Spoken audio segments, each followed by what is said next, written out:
నమస్కారం, నా పేరు దివ్య. వార్తల్లో ముందుగా ముఖ్యాంశాలు.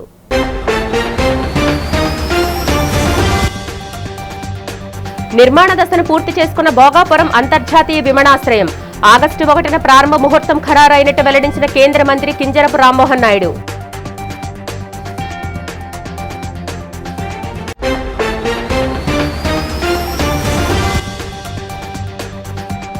అనకాపల్లి నుంచి 1500 మందితో అయోధ్య కాశీ బయలుదేరి వెళ్లిన ప్రత్యేక రైలు. ఎన్నికల సమయంలో ఇచ్చిన వాగ్దానంతో భక్తులను ఉచితంగా పంపించిన అనకాపల్లి ఎంపీ సీఎం రమేష్.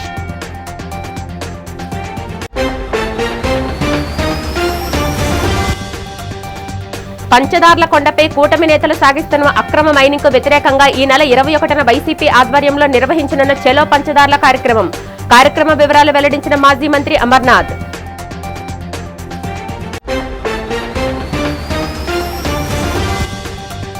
విశాఖలో బీచ్ షాప్స్ ఏర్పాటుపై మండిపడ్డ వైసీపీ విశాఖ జిల్లా అధికార ప్రతినిధి ఆల్ఫా కృష్ణ. ప్రజలందరూ సేద తీరే ప్రశాంతమైన బీచ్లో మద్యం అమ్మడానికి ప్రయత్నించడం హేయచైవైన చర్య అంటూ ధ్వజం. అనకాపల్లి ప్రజలకు ఇచ్చిన అయోధ్య కాశీ ఉచిత దర్శన హామీని నెరవేర్చడం ఎంతో ఆనందంగా ఉందని railway standing committee chairman Anakapalli MP doctor CM Ramesh తెలిపారు. అనకాపల్లి రైల్వే స్టేషన్లో కాశీ వెళ్తున్న భక్తులను కలిసి వారిని సాగనంపిన అనంతరం జరిగిన మీడియా సమావేశంలో ఆయన మాట్లాడారు. కూటమి నాయకుల సహకారంతో తొలి విడతగా 1500 మంది భక్తులతో అయోధ్య వారణాసికి మొదటి ఉచిత ప్రత్యేక రైలు ప్రారంభించామన్నారు. 5 రోజుల పాటు సాగే ఈ యాత్రలో భక్తులకు ప్రయాణం, వసతి, భోజనం, వైద్య సేవలు పూర్తిగా ఉచితంగా అందిస్తున్నామని, పర్యవేక్షణ కోసం ప్రత్యేక వాలంటీర్లను నియమించామని చెప్పారు. అర్హులైన ప్రతి భక్తుడికి దశల వారీగా ఈ అవకాశం కల్పిస్తామని, సెప్టెంబర్లో 2వ విడత ప్రత్యేక రైలు ఉంటుందని వెల్లడించారు. ఆధ్యాత్మిక సేవతో పాటు నియోజకవర్గ అభివృద్ధి తమ లక్ష్యమన్నారు. కేంద్ర ప్రభుత్వ సహకారంతో అనకాపల్లి పారిశ్రామిక రంగానికి 5 లక్షల కోట్లకు పైగా పెట్టుబడులు సాధించామని ప్రకటించారు. ఏదైతే ఎన్నికల సమయంలో అనకాపల్లి పార్లమెంట్ నియోజకవర్గ ప్రజలకి అయోధ్య దర్శనం కల్పిస్తానని చెప్పి ఇచ్చిన మాట మేరకు ఇన్ని రోజులు అయోధ్య టెంపుల్ కన్స్ట్రక్షన్లో అక్కడ పని జరుగుతూ ఉండింది. ఇప్పుడు మంచి సీజను. దాదాపు ఒక 3 నెలల నుంచి కూడా అనకాపల్లి నుంచి ఒక టీం వెళ్ళి అక్కడ ఏ విధంగా వసతులు చూసుకోవాలి, ఎవరికి ఎలాంటి ఇబ్బంది లేకుండా ఈరోజు భారతదేశంలో ఎక్కడా లేని విధంగా అనకాపల్లి పార్లమెంట్ నియోజకవర్గ ప్రజలకి దాదాపు ఈ ట్రైన్లో అయితే స్పెషల్ ట్రైన్ ఇది. అనకాపల్లి జిల్లా పంచదార్ల కొండపై కూటమి నేతలు సాగిస్తున్న అక్రమ మైనింగ్కు వ్యతిరేకంగా ఈ నెల 21న చలో పంచదార్ల కార్యక్రమాన్ని చేపడుతున్నట్లు మాజీ మంత్రి గుడివాడ అమర్నాథ్ ప్రకటించారు. విశాఖ వైఎస్ఆర్సీపీ కార్యాలయంలో మాజీ ఎమ్మెల్యే కరణం ధర్మశ్రీ, జిల్లా అధ్యక్షుడు బొడ్డేటి ప్రసాదులతో కలిసి ఆయన మాట్లాడారు. అనకాపల్లి ఎంపీ సీఎం రమేష్ తన పిఏ పేరుతో మైనింగ్ లీజు పొంది స్థానిక ఎమ్మెల్యే విజయ్ కుమార్తో కలిసి నిబంధనలకు విరుద్ధంగా కొండలను తవ్వేస్తూ వేల కోట్లు దోచుకుంటున్నారని ఆరోపించారు. ఈ అడ్డగోలు తవ్వకాల వల్ల చారిత్రాత్మక ధర్మలింగేశ్వర స్వామి ఆలయ పవిత్రత దెబ్బతింటుందని, పంచదార్ల నుంచి వచ్చే పవిత్ర జలాల్లో ఇప్పుడు బురద నీరు వస్తుందని మండిపడ్డారు. తక్షణమే ఇక్కడ మైనింగ్ అనుమతులు రద్దు చేసి నో మైనింగ్ జోన్గా ప్రకటించాలని డిమాండ్ చేశారు. పాండవుల కాలం నాటి పవిత్ర కొండను దోచేస్తూ ఇప్పటికే 5 దారుల్లో 3 డెడ్ చేశారని కరణం ధర్మశ్రీ ఆగ్రహం వ్యక్తం చేశారు. అధికారులకు ఫిర్యాదు చేసినా పట్టించుకోకపోవడం వల్లే సీనియర్ నేతలు బొత్స సత్యనారాయణ, కన్నబాబుల నేతృత్వంలో చెలో పంచదార్ల ద్వారా కూటమి నేతల అనకొండల దోపిడీని బయటపెడతామని వైఎస్ఆర్సీపీ నేతలు హెచ్చరించారు. పంచదారలో ఉన్నటువంటి ధర్మలింగేశ్వర స్వామి వారి ఆలయానికి, ఆ పురాతన ఆలయానికి నష్టం వాటిల్లుతుంది అనేటువంటి విషయాన్ని అనేక నెలలుగా జిల్లా కలెక్టర్ కానీ, మైన్స్ డిపార్ట్మెంట్కి కానీ, స్థానిక రెవెన్యూ అధికారులకు కానీ మొరపెట్టుకున్నా సరే గడిచినటువంటి మే మాసంలో విజయ్ కుమార్ నాయుడు అనేటువంటి వ్యక్తి పేరిట 2.5 హెక్టార్లు లీజ్ ఇవ్వడం. విజయనగరం జిల్లా భోగాపురంలో నిర్మాణ దశను పూర్తి చేసుకున్న అల్లూరి సీతారామరాజు అంతర్జాతీయ విమానాశ్రయం ప్రారంభోత్సవానికి ముహూర్తం ఖరారైంది. ఆగస్టు 1వ తేదీన ప్రధానమంత్రి నరేంద్ర మోదీ చేతుల మీదుగా ఈ అంతర్జాతీయ విమానాశ్రయం ప్రారంభోత్సవం జరగనున్నట్లు కేంద్ర పౌర విమానయాన శాఖ మంత్రి కింజరపు రామ్మోహన్ నాయుడు స్పష్టం చేశారు. ఆగస్టు 1వ తేదీన ఉత్తరాంధ్ర ప్రాంతం ఉత్తమాంధ్రగా నిలిచేందుకు ముహూర్తం ఆసన్నమైందని ఆయన ఆనందం వ్యక్తం చేశారు. ప్రధాని మోదీ చేతుల మీదుగా ఓ గొప్ప చారిత్రాత్మక క్షణం ఆవిష్కృతం కాబోతున్న నేపథ్యంలో ఆంధ్ర రాష్ట్ర ప్రజలంతా ఈ వేడుక విజయవంతం అయ్యేలా తమ మద్దతును అందించాలని రామ్మోహన్ నాయుడు కోరారు. ప్రధాని పర్యటనకు సంబంధించిన పూర్తి వివరాలను త్వరలోనే అధికారికంగా వెల్లడిస్తామని మంత్రి పేర్కొన్నారు. నీట్ పేపర్ లీక్ అవడంతో అనేక మంది విద్యార్థులు దేశవ్యాప్తంగా ఆత్మహత్యలు చేసుకుంటున్నారని భీమ్సేన్ వ్యవస్థాపక అధ్యక్షులు రవి సిద్ధార్థ ఆవేదన వ్యక్తం చేశారు. సోనం వాంగ్చుక్ పోరాటానికి సంఘీభావం తెలుపుతూ భీమ్సేన్ ఎల్ఐసి కూడల్లో గల అంబేద్కర్ విగ్రహం వద్ద కార్యక్రమాన్ని నిర్వహించారు. ఈ సందర్భంగా రవి సిద్ధార్థ మాట్లాడుతూ నీట్ పేపర్ లీక్ కావడంతో 23 మంది విద్యార్థులు ఆత్మహత్యకు పాల్పడ్డారని ఆవేదన వెలుబుచ్చారు. సిబిఎస్ పేపర్ కూడా ఓఎస్ఎం మోడల్ ఫలితంగా అనేక వేల మంది విద్యార్థులు నష్టపోయారని చెప్పారు. దేశంలో పరీక్షలను నిర్వహించడంలో కేంద్ర ప్రభుత్వం ఘోరంగా విఫలమవుతూ ఉందని మండిపడ్డారు. ఎందరో విద్యార్థులు మృతి చెందిన కేంద్ర ప్రభుత్వంలో చలనం రాకపోవడాన్ని రవి సిద్ధార్థ తప్పుపట్టారు. సోనం వాంగ్చుక్ ఆందోళనకు ప్రతి ఒక్కరూ మద్దతు ఇవ్వాలని కోరారు. ఈ కార్యక్రమంలో భీమ్సేన్ ప్రతినిధులు, పలు ప్రజా సంఘాల నాయకులు, మేధావులు పాల్గొన్నారు. దేశము చాలా ఉత్కంఠమైన పరిస్థితులు, చాలా విచారకరమైన పరిస్థితులు, చాలా దేశ యువత ముఖ్యంగా చాలా విచారించాల్సిన పరిస్థితులు దేశంలో నెలకొడుతున్నాయి. రోజు రోజుకు కూడా కేంద్ర ప్రభుత్వం ఆధీనంలో ఉన్నటువంటి నీట్ ఎగ్జాము గత 5 సంవత్సరాలుగా లీక్ అవుతూనే ఉంటుంది. వైసీపీ నేతలు తప్పుడు ఆరోపణలు, అసత్య ప్రచారంతో అందరినీ తప్పుదోవ పట్టిస్తున్నారని బర్మా కాలనీ కాందీసుకుల పునరావాస సంఘ ప్రధాన కార్యదర్శి గునుపూడి అరుణ్ కుమార్ మండిపడ్డారు. అవినీతికి కేర్ ఆఫ్ అడ్రస్ అయిన వైసీపీ నేతలు ఎమ్మెల్యే విష్ణుకుమార్ రాజు, ఆయన కుటుంబంపై తప్పుడు ఆరోపణలు చేస్తే సహించేది లేదని హెచ్చరించారు. నగరంలో జరిగిన మీడియా సమావేశంలో ఆయన మాట్లాడుతూ వైసీపీ జిల్లా అధ్యక్షుడు కేకే రాజు, మాజీ కార్పొరేటర్ అల్లు శంకర్ తీరుపై తీవ్ర ఆగ్రహం వ్యక్తం చేశారు. బర్మా కాలనీపై వైసీపీ దుష్ప్రచారం ఆపకుంటే గట్టిగా బుద్ధి చెప్తామన్నారు. 49వ వార్డులో బర్మా కాలనీలో ఎకరం స్థలం మాత్రమే ఉందని, 16 ఏళ్లుగా తమ సంఘం తరపున ఇళ్ల కోసం పోరాటం చేస్తున్నామని అరుణ్ కుమార్ గుర్తు చేశారు. గత కొన్నేళ్లుగా ఆ స్థలంలో బర్మా కాందీసీ కులమే నివాసం ఉంటున్నామని చెప్పారు. సంఘం సంయుక్త కార్యదర్శి డి సత్యనారాయణ మాట్లాడుతూ 50 కుటుంబాలు ఎన్నో సంవత్సరాలుగా ఈ స్థలంలో నివాసం ఉంటున్నామన్నారు. వైసీపీ నేత కార్పొరేటర్ అల్లు శంకర్రావు 5 ఏళ్ల కాలంలో కనీసం తమకు మౌలిక వసతులు కల్పించలేదన్నారు.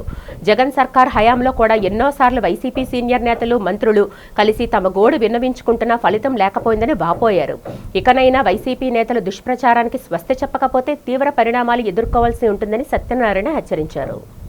ఈ భూమికి సంబంధించిన ఏ పత్రాలు ఉన్నాయని, ఏ డాక్యుమెంట్లు ఉన్నాయని, అసలు ఎంత భూమి ఉందని మీకు తెలుసా?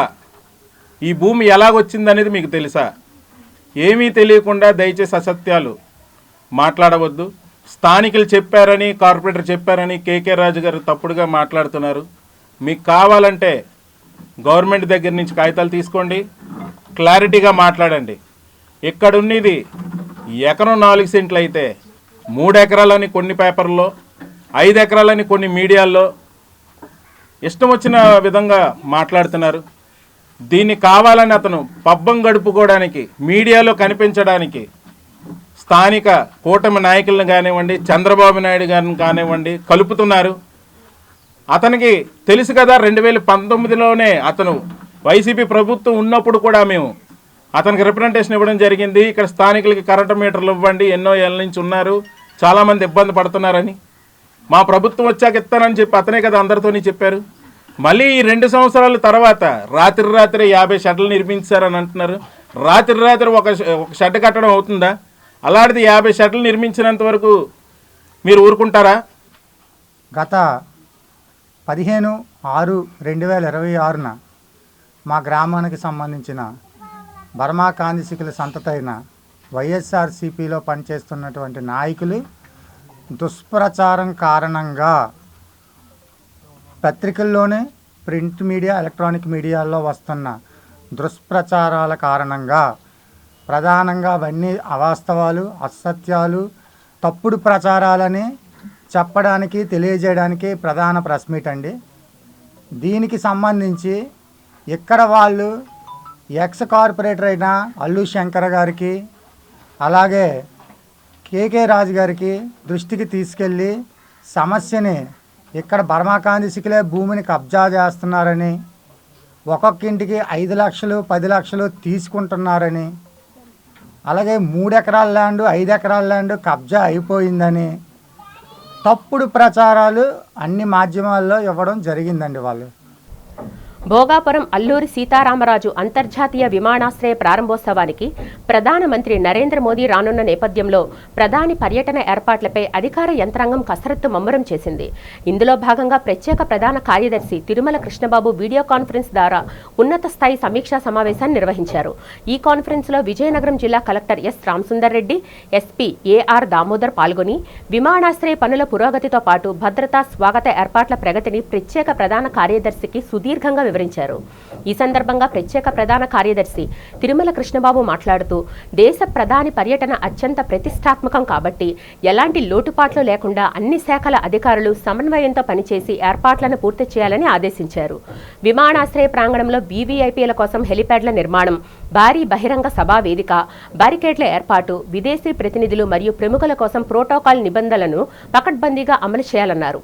అదేవిధంగా భారీ ఎత్తున తరలివచ్చే ప్రజలకు, వాహనదారులకు ఎలాంటి ఇబ్బంది కలగకుండా ట్రాఫిక్ నియంత్రణ ప్లాన్ సిద్ధం చేయాలని, శాంతి భద్రతల విషయంలో ఎక్కడా రాజీ పడకుండా నిరంతర నిఘా ఉంచాలని జిల్లా కలెక్టర్ ఎస్పీలను ఆదేశించారు. వర్షాకాలంలో చర్మ, జుట్టు సమస్యలపై ప్రతి ఒక్కరూ అప్రమత్తంగా ఉండాలని మెడికవర్ హాస్పిటల్ చర్మ వ్యాధి నిపుణురాలు డాక్టర్ శ్రీ తేజ దేవళ్ల సూచించారు. ఆసుపత్రిలో జరిగిన మీడియా సమావేశంలో ఆమె మాట్లాడుతూ వర్షాకాలంలో వాతావరణంలో అధిక తేమ, జిగట కారణంగా బ్యాక్టీరియా, ఫంగస్ వేగంగా వృద్ధి చెందుతాయని తెలిపారు. దీంతో చర్మ వ్యాధులు ఎక్కువగా వచ్చే అవకాశం ఉందని చెప్పారు. ఈ కాలంలో ప్రధానంగా తామర, ఫంగల్ ఇన్ఫెక్షన్లు, గజ్జలు, తొడలు, చేతులు, కాళ్ళు, మెడ వంటి భాగాల్లో ఎర్రటి మచ్చలు, పొట్టు ఊడడం, దురద ఎక్కువగా వచ్చే అవకాశాలున్నాయని తెలిపారు. అదేవిధంగా చుండ్రు చర్మంలో నూనె గ్రంథుల స్రావాలు పెరగడం వల్ల మొటిమల సమస్య, ఎగ్జీమా, డెర్మటైటిస్ వంటి చర్మ వ్యాధులతో బాధపడే అవకాశాలు ఎక్కువగా ఉంటాయని చెప్పారు. కాబట్టి వర్షాకాలంలో చర్మ వ్యాధులు బారిన పడకుండా తీసుకోవాల్సిన జాగ్రత్తలను తెలియజేశారు. ఆహారంలో యాంటీ ఆక్సిడెంట్లు అధికంగా ఉండే పండ్లు, ఆకుకూరలు, చిరుధాన్యాలు తీసుకోవాలని డాక్టర్ శ్రీతేజ సూచించారు. చర్మానికి సంబంధించి ఏమైనా సమస్యలు ఉంటే చర్మ వ్యాధి నిపుణులను సంప్రదించి వైద్య సేవలు పొందాలన్నారు. సో ఈరోజు మాన్సూన్ సీజన్లో, రైనీ సీజన్లో స్కిన్కి, హెయిర్కి సంబంధించిన ఇష్యూస్ ఏమేమి వస్తాయో తెలుసుకుందాం. సో మోస్ట్లీ మాన్సూన్ సీజన్లో హ్యూమిడిటీ, జిడ్డు, తేమ ఇవన్నీ ఎక్కువగా ఉంటాయి. దీనివల్ల బ్యాక్టీరియా అనేది, ఫంగస్ అనేది ఎక్కువ గ్రో అవుతూ ఉంటుంది. దీనికి చాలా చక్కనైన ఎన్విరాన్మెంట్ దీనికి. సో మోస్ట్లీ ఫాలిక్యులైటిస్, స్కిన్లో ఫాలిక్యులైటిస్ అంటే hair follicle infection, red colour pustules లాగా బాడీ మీద, చెస్ట్ మీద, బ్యాక్ సైడ్, హెయిర్లో ఇవన్నీ వచ్చే ఛాన్సెస్ ఎక్కువగా ఉంటాయి. ఎస్పెషలీ టైట్ క్లోత్స్ వేసుకున్న, ఎక్కువ స్వెట్టింగ్ వచ్చిన వాళ్ళకి ఇది ఎక్కువగా ఉంటాయి. సో దీనికోసం అనేది మనం క్లోత్స్ అనేవి కాటన్ క్లోత్స్ యూజ్ చేయాలి. యూజువల్గా 2 times కంపల్సరీ బాత్ చేయాలి. హెయిర్లో కూడా వచ్చే ఛాన్సెస్ ఉంటాయి. సో హెయిర్లో ఎవరికైనా వస్తూ ఉంటే ఇలాగ హెయిర్ వాష్ అనేది ఫ్రీక్వెంట్గా చేసుకోవాలి. డైలీ అయినా చేసుకోవాలి, ఆల్టర్నేట్ డే అయినా చేయాలి. సో ఎక్కువగా ఉంటే మీ డాక్టర్ గారికి చూపించుకోవాలి. సెకండ్ వచ్చి ఫంగస్ ఇన్ఫెక్షన్. ఫంగస్ కూడా ఈ ఎన్విరాన్మెంట్లో చాలా ఎక్కువ గ్రో అవుతూ ఉంటుంది. సో మోస్ట్లీ ఆర్మ్ పిట్స్లో కానీ, మన గజ్జల్లో కానీ, ఈ ప్లేసెస్లో హోల్స్లో ఎక్కువ స్టార్ట్ అవుతుంది. దీన్నే టీనియా అంటాము, లేదంటే రింగ్ వామ్ అంటాం. వైసీపీ పార్టీ శ్రేణులందరూ జగన్ 2.0 సూపర్ యాప్ను సద్వినియోగం చేసుకోవాలని వైసీపీ విశాఖ జిల్లా అధ్యక్షులు కేకే రాజు కోరారు. బిర్లా జంక్షన్లోని ఫంక్షన్ హాల్లో జరిగిన కార్యక్రమంలో జగన్ 2.0 సూపర్ యాప్ పోస్టర్ను ఆవిష్కరించారు. ఈ సందర్భంగా కేకే రాజు మాట్లాడుతూ ఈ యాప్ ద్వారా నాయకులు, కార్యకర్తలు తమ సమస్యలను నేరుగా అధిష్టానానికి తెలియజేయవచ్చునని అన్నారు. ఎవరైనా నాయకుల వలన కార్యకర్తలకు ఇబ్బందులు కలిగితే అధిష్టానం దృష్టికి తెచ్చేందుకు ఈ యాప్ ఉపయోగపడుతుందని చెప్పారు. రాష్ట్రంలో రెడ్ బుక్ రాజ్యాంగం అమలు అవుతుందని విమర్శించారు. ప్రజా వ్యతిరేక విధానాలను, ప్రభుత్వం తప్పిదాలను సోషల్ మీడియా వేదికగా ప్రశ్నిస్తే అక్రమ కేసులు బనాయిస్తున్నారని మండిపడ్డారు. ఈ నేపథ్యంలో ప్రతి నాయకుడు, కార్యకర్త జగన్ 2.0 సూపర్ యాప్ను డౌన్లోడ్ చేసుకుని తమ సమస్యలు, ప్రభుత్వ తప్పిదాలను అధిష్టానం దృష్టికి తీసుకువెళ్లవచ్చునని చెప్పారు. ఈ కార్యక్రమంలో వైసీపీ నేతలు చింతకాయల సన్యాసిపాత్రుడు, సతీష్ వర్మ, కె సతీష్, బాణాల శ్రీనివాసరావు, వావిలపల్లి ప్రసాద్, అనిల్ కుమార్ రాజు, సాడి పద్మారెడ్డి, సేనాపతి అప్పారావు తదితరులు పాల్గొన్నారు. జగన్ 2.0 కానీ జనరల్ మన ఇంతకు ముందులాగే దాన్ని పోస్టర్ లాంచ్ చేయొచ్చు. ఇలా ఈరోజు సమావేశం ఏర్పాటు చేయడానికి ముఖ్య ఉద్దేశం ఏంటంటే ప్రధానంగా ఎస్ఐఆర్కి సంబంధించి ఎస్ఐఆర్ అనేది చాలా ప్రాముఖ్యత కలిగింది. స్పెషల్ ఇంటెన్సివ్ రివిజన్ ఎస్ఐఆర్ విషయంలో చాలా వరకు కూడా ఆల్మోస్ట్ మనం 60 to 65 పోలింగ్ స్టేషన్స్ లో మాత్రమే ఎస్ఐఆర్ విషయంలో మన విశాఖ ఉత్తర నియోజకవర్గానికి సంబంధించి సిన్సియర్గా మధురవాడ జోన్ 6 పరిధిలోని అమరావతి కాలనీ 32వ బ్లాక్లో నెలకొన్న తీవ్ర మౌలిక సమస్యలను తక్షణమే పరిష్కరించాలని స్థానిక ప్రజలు అధికారులను డిమాండ్ చేశారు. సుమారు 900 మంది నివసిస్తున్న ఈ కాలనీలో డ్రైనేజీలు, సెప్టిక్ ట్యాంకులు నిండిపోయి అపరిశుభ్రంగా మారాయని, రోజుకు 30 నిమిషాలకు కూడా త్రాగునీరు సరిగా రావడం లేదని ఆవేదన వ్యక్తం చేశారు. కొండ ప్రాంతం కావడంతో రాత్రి వేళల్లో విషసర్పాల సంచారం ఎక్కువైందని, వీధి దీపాలు వెలగకపోవడంతో భయాందోళనల మధ్య బ్రతుకుతున్నామని స్థానికులు నాగమణి, లత, గౌరీ, అప్పలరాజు తెలిపారు. గతంలో కొంబాది నుంచి కాలనీకి నడిచిన 3 ఆర్టీసీ బస్సులను 1కి తగ్గించడంతో విద్యార్థులు, కూలీలు తీవ్ర ఇబ్బందులు పడుతున్నారని పేర్కొన్నారు. ఇప్పటికైనా అధికారులు స్పందించి డ్రైనేజీ, త్రాగునీరు, వీధి దీపాలు, బస్సు సౌకర్యాలు కల్పించి తమను ఆదుకోవాలని కాలనీ వాసులు విజ్ఞప్తి చేశారు. ఏంటంటే ఇక్కడ వచ్చిన సమస్య, ఫస్ట్ ఆఫ్ ఆల్ సమస్య ఏంటంటే డ్రైనేజ్ ప్రాబ్లం. అంటే డ్రైనేజ్ ప్రాబ్లం అంటే యూజువల్లీ సమస్య. దాని వల్ల ఏంటంటే దీనివల్ల ఫర్దర్ ఫ్యూచర్ ఫాస్ట్ లో కూడాను ఒక అమ్మాయి డెంగ్యూ ఫీవర్ వల్ల సఫర్ అయ్యి తను ఒక 10 days కేజీహెచ్ హాస్పిటల్ ఉండి తను చనిపోయింది పాప. తన వల్ల తన పేరెంట్స్ కూడా చాలా సఫర్ అయ్యారు. అప్పుడే ఆ సమస్య తీసుకెళ్లారు పై వరకు, కానీ ఎవ్వరు కూడా స్పందించలేదు. సచివాలయం స్టాఫ్ కూడా వచ్చారు. వచ్చినా సరే జస్ట్ ఏంటంటే చెప్తాం, ఒక 1 week వస్తారు, క్లీన్ చేసేస్తారు, వెళ్ళిపోతారు, అంతే, దట్స్ ఇట్. ఇంకా తర్వాత ఇంకా తనకి మించి ఇంకేం చేయట్లేదు. ఆల్రెడీ ఒక పాప చనిపోయింది. ఫర్దర్ గా ఫ్యూచర్ లో కూడా ఇలాగా ఇంక ఈ సమస్య వల్ల పిల్లలు గాని పెద్దలు గాని ఇంకా మేము సఫర్ అవ్వాలి అనుకోవట్లేదు. మేము కాలనీకి వచ్చి 10 ఏళ్ళు అవుతుందండి. 32 బ్లాక్లు, 900 మంది జీవిస్తున్నాం. కానీ లైట్లు, స్ట్రీట్ లైట్లు అస్సలు లేవు. అక్కడ ఒకటి ఓన్లీ కాలనీ మొత్తం 3 4 ఉన్నాయండి. అసలు నీళ్ళు కూడా చాలా ఇబ్బంది పడుతున్నారు. ఇవన్నిటికీ చాలా సార్లు వెళ్ళి మున్సిపల్ ఆఫీస్ కి అర్జీలు పెట్టుకున్నాం, కానీ ఎవరు ఏది స్పందించట్లేదు. ముఖ్యంగా అమరావతి కాలనీలోని నివసిస్తున్నటువంటి ప్రజలందరూ కూడా చాలా పేదవాళ్ళు.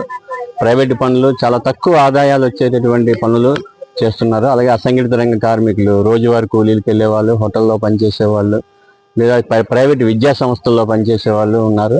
వీళ్ళందరూ కూడా తెల్లవారు లేచి డ్యూటీలకు వెళ్ళాలి. డ్యూటీలకు వెళ్ళాలంటే వాళ్ళ పనులు ఇంట్లోనే సక్రమంగా అవన్నీ కూడా పూర్తి చేసుకుని వెళ్ళాలి. పిల్లలు స్కూల్ దగ్గర నుంచి ముసలి వాళ్ళ వరకు కూడా అన్ని వాళ్ళకి సమకూర్చి వెళ్ళాలి. అటువంటిది ఇక్కడ నీళ్లు సమయానికి రావట్లేదు. వచ్చిన నీళ్లు కూడా 20 నిమిషాలు, పావు గంట, 25 నిమిషాలు ఇస్తున్నారు. విశాఖ బీచ్లలో మద్యం విక్రయాలను ప్రోత్సహించే విధానాన్ని ప్రభుత్వం వెంటనే ఉపసంహరించుకోవాలని వైఎస్ఆర్ కాంగ్రెస్ పార్టీ విశాఖ జిల్లా అధికార ప్రతినిధి బిఎస్ కృష్ణ డిమాండ్ చేశారు. గోవా మోడల్ పేరుతో కుటుంబాలు వచ్చే బీచ్లను బార్లుగా మార్చడం విశాఖ సంస్కృతికి విరుద్ధమని, ప్రజలకు కావాల్సిందే పర్యాటక అభివృద్ధే కానీ మద్యం సంస్కృతి కాదని స్పష్టం చేశారు.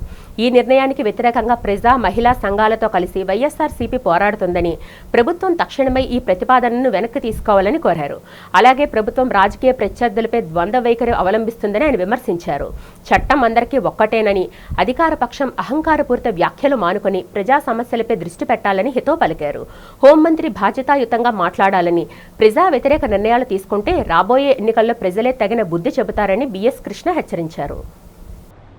గౌరవ ముఖ్యమంత్రి గారు ప్రశాంతమైనటువంటి ఒక విశాఖపట్నాన్ని ఈ రోజున వారు గోవా సాంప్రదాయాన్ని తీసుకొస్తామని, గోవలో ఉన్నటువంటి పద్ధతులు, గోవలో ఉన్నటువంటి సాంప్రదాయాలు, గోవలో జరుగుతున్నటువంటి కార్యక్రమాలు విశాఖలో కూడా తీసుకొచ్చి విశాఖపట్నాన్ని, ఉత్తరాంధ్రని గోవాలా తీర్చిదిద్దాలనేది వారి ప్రధాన ఉద్దేశం అని మీకు తెలుసు, అందరికీ తెలుసు.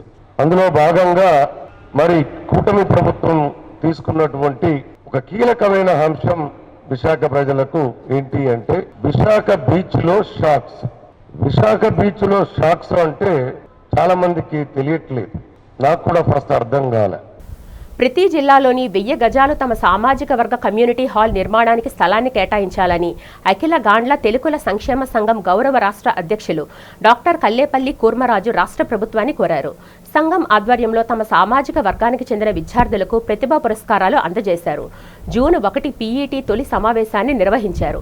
10 ఇంటర్మీడియట్ పరీక్షల్లో అత్యుత్తమ మార్కులు సాధించిన 60 మంది విద్యార్థులకు నగదు బహుమతితో పాటు బంగారు పథకాలు, జ్ఞాపికలు, సర్టిఫికెట్లను ప్రదానం చేశారు. ఈ సందర్భంగా అఖిల గాండ్ల తెలుగుల సంక్షేమ సంఘం నేతలు కూర్మా నాగరాజు, మధుసూదన్ మాట్లాడుతూ తమ సామాజిక వర్గానికి సంబంధించి ఓ కార్పొరేషన్ ప్రభుత్వం ఏర్పాటు చేసి నిధులు మంజూరు చేయాలన్నారు. అదేవిధంగా దేవాదాయ ధర్మాదాయ శాఖ ఆధ్వర్యంలో నడిచే దేవాలయాలకు తామే నూనెను అందించే విధంగా ప్రభుత్వం చర్యలు తీసుకోవాలన్నారు. రాబోయే రోజుల్లో పీఈటీ ద్వారా విద్యార్థులకు మరిన్ని సేవలు అందిస్తామని తెలియజేశారు. ఈ కార్యక్రమంలో సంఘం సభ్యులు పెద్ద సంఖ్యలో పాల్గొన్నారు. ప్రతి సంవత్సరంలాగే శ్రీ గ్రోసు గోపాలయ్య గారి ప్రతిభా పురస్కారాల అవార్డ్స్, అలాగే విశాఖపట్నం జిల్లా నుంచి ప్రతిభా పురస్కారాలు 10th క్లాసు ఇంటర్మీడియట్ పాస్ అయిన వాళ్ళకి దగ్గర 60 మంది స్టూడెంట్స్కి మేము మెమెంటోలు, గోల్డ్ మెడల్స్, నగదు బహుమతులు కూడా ఇవ్వడం జరిగింది. అదేవిధంగా మనకి ఇక్కడ ఈ మీటింగ్కి PET pensioners, employees and teachers విభాగం ఏర్పరిచి రాష్ట్రమంతటా ఇది ఏర్పడింది. ఇప్పుడు ఈరోజు ఈ జిల్లాలో జోన్ 1 అంటే ఈ 11 జిల్లాలు, నార్త్ సైడ్ ఉన్న 11 జిల్లాలతో కలిపి కన్వీనర్స్, కో-కన్వీనర్స్తో మీటింగ్ పెట్టడం జరిగింది. దగ్గర ఒక 600 మంది ఈ మీటింగ్కి హాజరవడం జరిగింది. మరి వాళ్ళ విధి విధానాలు కూడా ఇప్పుడే అన్నీ డిస్కస్ చేయడం జరిగింది. విధి విధానాలు ఫార్మ్ చేశాము. మరి స్టూడెంట్స్కి వాళ్ళ యొక్క పురోగతి కోసం అని చెప్పి ఈ ప్రోత్సాహక బహుమతులన్నీ ఇవ్వడం జరుగుతున్నది. వాళ్ళు ఒక విధంగా ఇన్స్పిరేషన్ క్రియేట్ చేద్దామని. అదేవిధంగా మా కమ్యూనిటీకి మరి ఎప్పటి నుంచో మేము కోరుకున్న కార్పొరేషను అది చేయమని చెప్పి మీ ద్వారా, మీడియా ద్వారా గౌరవ ముఖ్యమంత్రి గారికి, గవర్నమెంట్కి మేము వినతి పత్రం అందజేయడం జరిగింది. మరి అదేవిధంగా మన క్యాపిటల్ రాజధానిలో కొత్త అమరావతిలో ఒక ఎకరా 1 acre ల్యాండ్ మన కమ్యూనిటీ హాల్కి, మా కమ్యూనిటీకి ఇవ్వాల్సిందిగా కోరడం జరిగింది. మొత్తానికి జూన్ 28వ తేదీన అఖిల గాండ్ల తెలుగుల సంక్షేమ సంఘం ఆంధ్రప్రదేశ్ రాష్ట్ర శాఖ ఆధ్వర్యంలో పెన్షనర్స్, ఎంప్లాయీస్ అండ్ టీచర్స్ విభాగాన్ని ఏర్పాటు చేసుకోవడం జరిగింది. ఈరోజు జోనల్ స్థాయి సమావేశాన్ని విశాఖపట్నంలో ఏర్పాటు చేసుకున్నాం.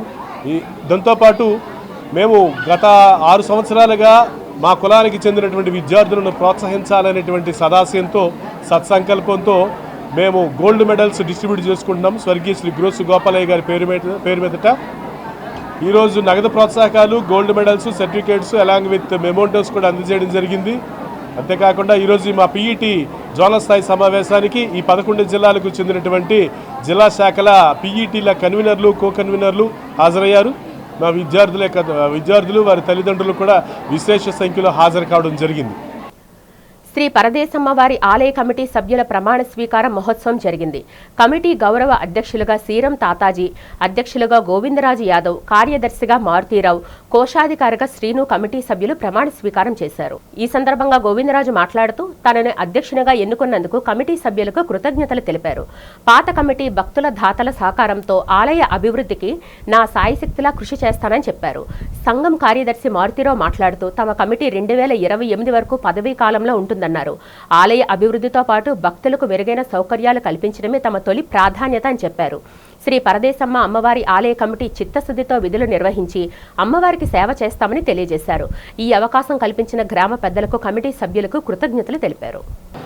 ఆలయం అభివృద్ధి బాటలో మీ అందరి సహకారాలతో మరింత అభివృద్ధి చేయడానికి మేము ఒక గంట ముందు ప్రమాణ స్వీకారం చేయడం జరిగింది. కాబట్టి అమ్మవారి పాదాల సాక్షిగా నా వంతు, నా శక్తివంచన లేకుండా పూర్తి సహకారాలు మిగతా వాళ్ళ డోనర్స్ను కూడా తీసుకొచ్చి అభివృద్ధిలో ముందు భాగంగా నేను ఉంటానని, నాతో పాటు అందరం కూడా సహకరించిన ప్రతి ఒక్కరికి 4 గ్రామాల ప్రజలకు మరియు పరదేశం తల్లి అభిమానులకు అందరూ కూడా పేరు పేరున నమస్కారాలు, ధన్యవాదాలు తెలుసుకున్నాం.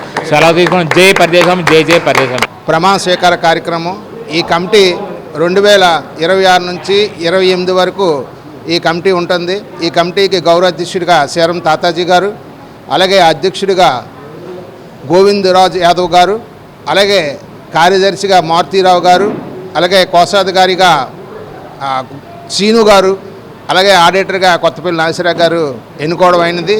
ఈ సంఘానికి 4 సంఘాల అనుబంధం, ఈ ఆలయానికి 4 సంఘాల అనుబంధ సంస్థలు. ఒకటి బాలభక్త సమాజం. ఏఎన్ఆర్ హెల్పింగ్ హ్యాండ్స్ ఆధ్వర్యంలో ఆదివారం మెగా రక్తదాన శిబిరం ఘనంగా నిర్వహించారు. ఈ శిబిరంలో అనేక మంది రక్తదాతలు స్వచ్ఛందంగా పాల్గొని సామాజిక బాధ్యతను చాటుకున్నారు. ముఖ్యంగా సుదూర ప్రాంతమైన పూణే నుంచి వచ్చిన అనిల్ కుమార్ 92వసారి, అలాగే సతీష్ 94వసారి రక్తదానం చేసి పలువురికి ఆదర్శంగా నిలిచారు. ప్రతి రక్తదాతను ఒక ప్రాణదాతగా అభివర్ణించవచ్చునని నిర్వాహకులు పేర్కొన్నారు. ఈ శిబిరంలో పాల్గొనేందుకు మన్యం జిల్లా పాంచాలి గ్రామం నుంచి సుమారు 150 కిలోమీటర్ల దూరం ప్రయాణించి వచ్చిన మూడారపు మహేష్ మాట్లాడుతూ, అన్నం పెడితే ఒక పూట ఆకలి తీరుతుందని, విద్యాదానం ఒక జీవితాన్ని వెలుగునిస్తుందని, కానీ రక్తదానం చేయడం ద్వారా ఒక ప్రాణాన్ని కాపాడి ఆ కుటుంబాన్ని నిలబెట్టే గొప్ప అవకాశం లభిస్తుందన్నారు. ఇంతటి పవిత్రమైన కార్యక్రమంలో భాగస్వామిని కావడం ఎంతో సంతోషాన్ని ఇచ్చిందని పేర్కొంటూ మూడారపు మహేష్ ఏఎన్ఆర్ హెల్పింగ్ హ్యాండ్స్ టీంకి ప్రత్యేక కృతజ్ఞతలు తెలియజేశారు. ఏఎన్ఆర్ అంటే అందరివాడు అంటే ఏఎన్ఆర్ కుల మత భేదాలకు అతీతంగా కష్టం వస్తే ఏఎన్ఆర్ హెల్పింగ్ హ్యాండ్స్ ఉంది అనుకొని మరి జనాల విశ్వాసం. మరి గాజువాక ప్రాంతమే కాదు, విజయనగరం, శ్రీకాకుళం, పాడేరు, అరకు గ్రామాల్లో కూడా ఎవరైతే నిత్యవసరంగా ఇబ్బంది పడుతున్నారో, వైద్యం అందక ఇబ్బంది పడుతున్నారో, రక్తం పరంగా ఇబ్బంది పడుతున్నారో వాళ్ళందరికీ ఏఎన్ఆర్ హెల్పింగ్ హ్యాండ్స్ అనేది అండగా నిలుస్తుంది.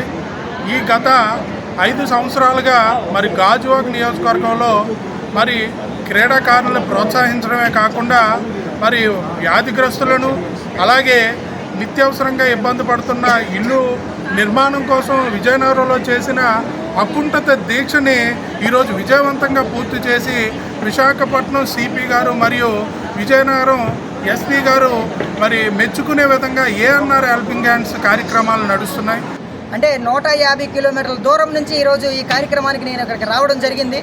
ఎందుకంటే ఇది ఎలాంటి కార్యక్రమం కాదు, ఒక ప్రాణాన్ని నిలబెట్టే గొప్ప కార్యక్రమం.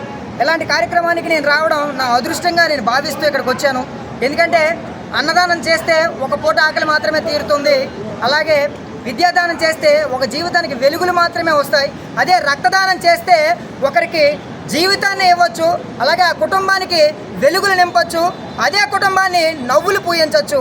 అలాంటి మహోన్నతమైన ఈ కార్యక్రమానికి నేను రావడం నిజంగా గొప్ప అదృష్టంగా భావిస్తున్నాను. ఈ కార్యక్రమానికి నా అన్న ఏఎన్ఆర్ నన్ను ఇన్వైట్ చేసినందుకు నిజంగా మా అన్నయ్యకి కూడా ప్రత్యేక కృతజ్ఞతలు తెలియజేసుకుంటున్నాను. గాజువాక నియోజకవర్గ వైఎస్ఆర్ కాంగ్రెస్ పార్టీ సమన్వయకర్త తిప్పల శ్రీనివాస్ దేవన్ రెడ్డి ఆధ్వర్యంలో జగన్ 2.0 సూపర్ యాప్ ప్రారంభోత్సవ నియోజకవర్గ స్థాయి సమావేశం ఘనంగా నిర్వహించారు. ఈ కార్యక్రమానికి ముఖ్య అతిథిగా మాజీ మంత్రి, నియోజకవర్గ పరిశీలకులు పసుపులేటి బాలరాజు హాజరయ్యారు. పార్టీ రాష్ట్ర సంయుక్త కార్యదర్శి గుడివాడ లతీష్, రాష్ట్ర యువజన అధికార ప్రతినిధి మహమ్మద్ ఇమ్రాన్ పాల్గొని Jagan 2.0 super app QR code పోస్టర్లను ఆవిష్కరించారు. ఈ సందర్భంగా గుడివాడ లతీష్ మాట్లాడుతూ, కూటమి ప్రభుత్వం అధికారంలోకి వచ్చిన తర్వాత గత 2 ఏళ్లుగా సోషల్ మీడియా కార్యకర్తలు అనేక వేధింపులు ఎదుర్కొంటున్నప్పటికీ వెనుకడుగు వేయకుండా పార్టీ సిద్ధాంతాలను, ప్రజా సమస్యలను ధైర్యంగా ప్రజల్లోకి తీసుకువెళ్తున్నారని కొనియాడారు. కార్యకర్తలను అధిష్టానంలో నేరుగా అనుసంధానించేందుకు వైఎస్ జగన్మోహన్ రెడ్డి ఈ సూపర్ యాప్ను అందుబాటులోకి తీసుకురావడం అభినందనీయమన్నారు. ఈ యాప్ ద్వారా ప్రతి కార్యకర్త నియోజకవర్గంలో పార్టీ నిర్వహిస్తున్న కార్యక్రమాలు, ప్రజా సమస్యలను నేరుగా అధిష్టానం దృష్టికి తీసుకువెళ్లవచ్చునని, పార్టీ అభివృద్ధి పనులను ప్రతి ఇంటికి చేర్చడంలో ఈ యాప్ కీలక పాత్ర పోషిస్తుందని వివరించారు.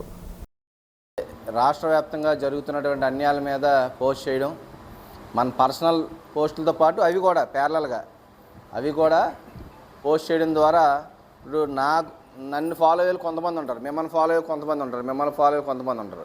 ఎవరి కాళ్ళకి అభిమానులు ఉంటారు, ఇంట్లో రిలేషన్స్ ఉంటారు, మీ పర్సనల్గా మీకు ఉన్నటువంటి ఫాలోవర్స్ కానీ ఫ్రెండ్స్ కానీ వీళ్ళందరూ కూడా చూసేటటువంటి అవకాశం ఉంటుంది. కాబట్టి నేను పెడితే ఒక 20,000 30,000 మంది చేస్తారు, అలా మీరు పెడితే ఒక 10,000 20,000 30,000 నాకన్నా ఎక్కువ 70,000 50,000 చూసిన వాళ్ళు కూడా ఉంటారు. కాబట్టి మన నియోజకవర్గాల సమస్యలు కానీ నియోజకవర్గం ప్రోగ్రామ్స్తో పాటు మీ పర్సనల్ ప్రోగ్రామ్స్తో పాటు రాష్ట్రంలో జరుగుతున్నటువంటి జగన్మోహన్ రెడ్డి గారి ప్రోగ్రామ్స్తో పాటు ఎక్కడైనా ఇంకో నియోజకవర్గం జరుగుతున్న అన్యాయాల మీద మనం పోస్ట్ చేసేవాళ్ళంటే అవసరం ఉంది. అంతేకాదు ఏదో కేవలం ఏదో మన గాజువాక్ ఒకటే కాకుండా అన్నీ కూడా వైఎస్ఆర్ కాంగ్రెస్ పార్టీ ఎక్కడెక్కడ ఈ యొక్క ప్రోగ్రామ్స్ జరుగుతున్నాయో అన్నీ కూడా చేయవలసిన బాధ్యత ఉంది. కాబట్టి వార్తలు ముగించే ముందు ముఖ్యాంశాలు మరొకసారి చూద్దాం.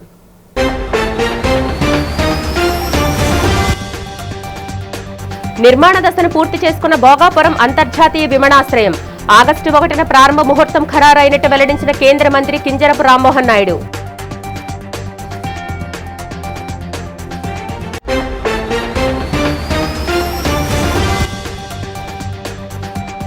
అనకాపల్లి నుంచి 1500 మందితో అయోధ్య కాశీ బయలుదేరి వెళ్లిన ప్రత్యేక రైలు.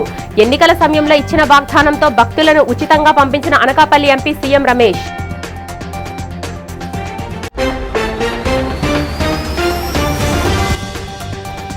పంచదార్ల కొండపై కూటమి నేతలు సాగిస్తున్న అక్రమ మైనింగ్ కు వ్యతిరేకంగా ఈ నెల 21న వైసీపీ ఆధ్వర్యంలో నిర్వహించనున్న చెలో పంచదార్ల కార్యక్రమ వివరాలు వెల్లడించిన మాజీ మంత్రి అమర్నాథ్.